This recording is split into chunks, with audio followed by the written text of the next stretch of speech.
अस्सलाम वालेकुम व्यूअर्स, मैं हूं Sitara Nayab and welcome to my channel mothers guide. आज की वीडियो उन बहनों के लिए है जो बहुत देर से कोशिश कर रही हैं प्रेगनेंसी की, लेकिन प्रेग्नेंट नहीं हो पा रही। सब टेस्ट उनके पॉजिटिव हैं, सब कुछ ठीक है, बॉडी में कोई प्रॉब्लम नहीं है, लेकिन फिर भी प्रेगनेंसी नहीं हो रही। ये बहुत दिक्कत वाली बात होती है और तकलीफ दे बात होती है कि जब आपके जिस्म में कोई मसला भी ना हो और फिर भी आपकी प्रेगनेंसी ना हो। तो आज की वीडियो इसी टॉपिक से रिलेटेड है, इसको आखिर तक देखिएगा। वन बाय वन हम सब बातें आपके साथ एक्सप्लेन करेंगे। सबसे पहले अनएक्सप्लेन्ड इनफर्टिलिटी यानी कि गैर वाज़े बांझपन क्या होता है, इसके बारे में हम आपको बताएंगे। जब डॉक्टर्स आपको कहते हैं कि आपके अंदर ऐसा कोई मसला नहीं दिखा, आपके तमाम टेस्ट पॉजिटिव हैं, आपके तमाम टेस्ट क्लियर हैं और आप एक सेहतमंद इंसान हैं और फिर भी आपकी प्रेगनेंसी ना हो रही हो, तो इस सिचुएशन को अनएक्सप्लेन्ड इनफर्टिलिटी कहा जाता है।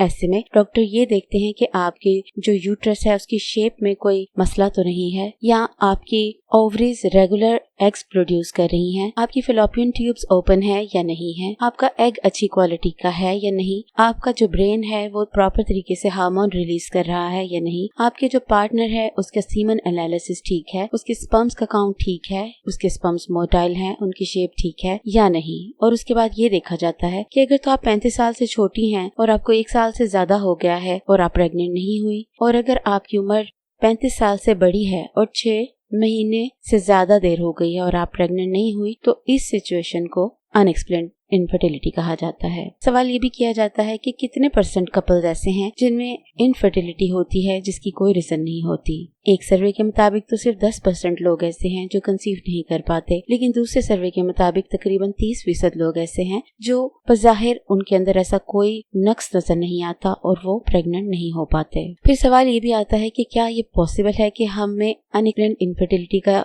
मसला हो और हम प्रेग्नेंट हो जाएं? तो जी हाँ, बिल्कुल ऐसा पॉसिबल है। NIH यानी कि नेशनल इंस्टीट्यूट ऑफ हेल्थ के मुताबिक 92% ऐसे कपल्स होते हैं जो अगर थोड़ी बहुत अपनी देखभाल करें, अपनी ट्रीटमेंट करें तो उनका बच्चा हो जाता है। लेकिन ट्रीटमेंट के लिए जरूरी है कि आपको इसके कॉजेज पता होने चाहिए। आमतौर पे तो इसके कॉजेज ऐसे होते हैं जो नहीं पता किए जा सकते, लेकिन फिर भी कुछ ऐसे रीजंस हो सकते हैं जो इसका सबब बनते हैं।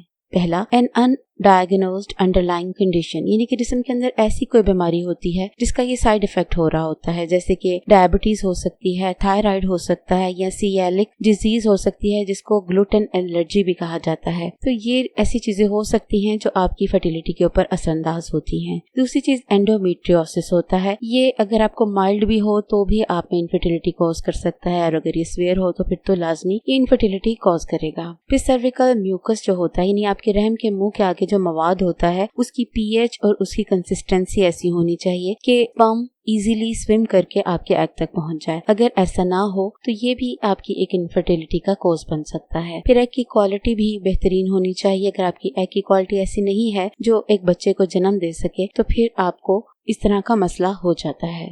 स्पर्म की क्वालिटी भी बहुत मैटर करती है कि स्पर्म कितने % एक्टिव हैं, कितने % की शेप अच्छी है और कितने % इस काबिल हैं कि वो स्विम करके एग को फर्टिलाइज कर सकें। फिर यूटेराइन लाइनिंग यानी कि यूट्रस की जो अंदर की दीवारें होती हैं, क्या वो ल्यूटल फेज में थिक होती हैं, यानी कि आपकी जो माहवारी की साइकिल होती है उसमें एक फेज ल्यूटल फेज कहलाती है। उसमें अगर आपकी जो यूट्रस है वो अंदर से थिक होना नहीं स्टार्ट होती और अपने आप को प्रिपेयर नहीं करती एग को फर्टिलाइज करने के बाद अपने बॉल के साथ जोड़ने के अहल नहीं रखती, तो फिर वो आपके लिए एक कॉज बन जाती है इनफर्टिलिटी का। फिर एक रीजन ये भी होती है कि अगर आप अपने खावन से उस टाइम नहीं मिलती जब आपकी ओव्यूलेशन हो रही हो, तो फिर आपके उनसे मिलने या ना मिलने से फर्क नहीं पड़ता और आपकी बिला वजह की प्रेगनेंसी नहीं हो रही होती। अब हम इसकी डायग्नोसिस और टेस्ट की बात करते हैं। वैसे तो इसकी चूंकि कॉजेज अनएक्सप्लेन्ड हैं और समझ नहीं आती कि क्या वजह है, और जितने टेस्ट होते हैं वो भी 100% नहीं होते कि श्योरली कहा जा सके कि आपको ये मसला है। जो American society of reproductive medicine है उनके मुताबिक डायग्नोसिस के लिए ये बातें जानना जरूरी होती हैं। पहली, कि आपका कंप्लीट मेडिकल और सेक्सुअल हिस्ट्री डॉक्टर को मालूम होनी चाहिए कि आपके कितने बच्चे थे, आपकी कितनी शादियां हुई थी, आप कब से मिले हैं, कब से नहीं मिले, इस तरह की कंप्लीट डिटेल डॉक्टर के पास होनी चाहिए। दूसरी चीज, आपका फिजिकल एग्जामिनेशन डॉक्टर ने किया हो, आपके ब्लड टेस्ट, आपके हार्मोन्स का लेवल,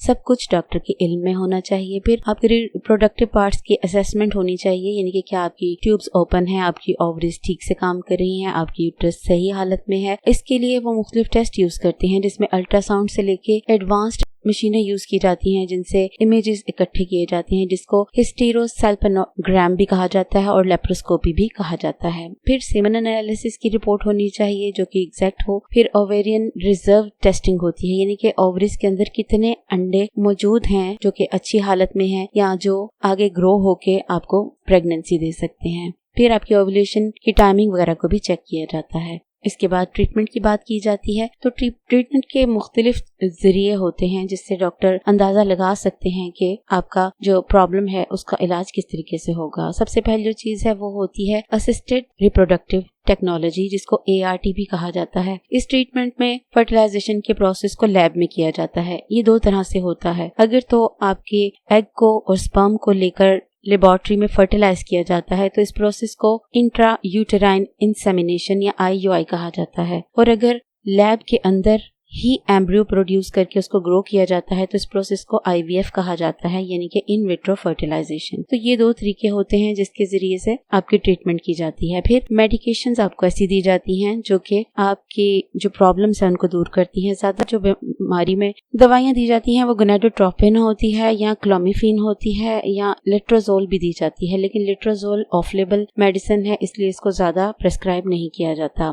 फिर आपके लाइफस्टाइल को चेंज करने के लिए रिकमेंडेशन की जाती है, जैसे कि अगर आप स्मोकिंग करती हैं, ड्रिंकिंग करती हैं या आप कोई नशा करती हैं तो उससे आपको मना किया जाता है। आपका बॉडी वेट मुनासिब होना चाहिए, आपका जो फूड का बैलेंस है वो अच्छा होना चाहिए, यानी कि आपको बैलेंस डाइट लेनी चाहिए। फिर 30 मिनट की आपकी कोई एक्सरसाइज या वॉक होनी चाहिए। फिर आपने जो कैफीन है वो बहुत कम मिकदार में लेनी है ताकि आप जल्दी प्रेग्नेंट हो सकें। फिर अपना जो स्ट्रेस है उसको दूर करने के लिए आप मेडिटेशन वगैरह कर सकती हैं या कोई एक्सरसाइज कर सकती हैं। और आखिर में ये होता है कि आपको बताया जाता है कि कब आपको अपने हवन से मिलना चाहिए। डॉक्टर आपकी ओव्यूलेशन डेज के हिसाब से मुख्तलिफ चार्ट्स वगैरह से आपको वो डेज बता देते हैं जब आपका हवन से मिलना बेहतर होता है। अगर आपको इसके बारे में जानना है तो हमारी काफी वीडियोस ओव्यूलेशन के ऊपर मौजूद हैं। आप ओव्यूलेशन बाय मदर्स गाइड लिखेंगे तो आपको यूट्यूब की सर्च बार में हमारी वीडियोस मिल जाएंगी। अब हम इसकी प्रिवेंशन की बात करते हैं कि हम खुद से इसके लिए क्या क्या कुछ कर सकते हैं ताकि ऐसा मसला हो ही ना।